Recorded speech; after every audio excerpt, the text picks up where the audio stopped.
Friends, welcome to delta news. 100 మంది rowdy షీటర్లను Guntur వీధుల్లో నడిపించారు పోలీసులు.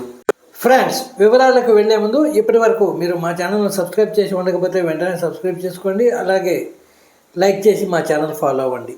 గుంటూరు జిల్లా ఎస్పీ వకుల్ జిందాల్ ఒకవైపు మాదక ద్రవ్యాలను అరికట్టడంతో పాటు మరోవైపు జిల్లాలో లా అండ్ ఆర్డర్ను చక్కదిద్దేందుకు చర్యలు చేపడుతున్నారు. దీనిలో భాగంగా జిల్లాలోని అన్ని పోలీస్ స్టేషన్ల పరిధిలో ఉన్న రౌడీ షీటర్లను ఇప్పటికే బైండ్ ఓవర్లు చేసి కౌన్సిలింగ్ ఇచ్చారు. అయితే రౌడీ షీటర్ల పట్ల ప్రజల్లో ఉన్న భయాన్ని పోగొట్టేందుకు శనివారం జిల్లా వ్యాప్తంగా ఉన్న రౌడీ షీటర్లను గుంటూరుకు పిలిపించి వీధుల్లో నడిపించారు.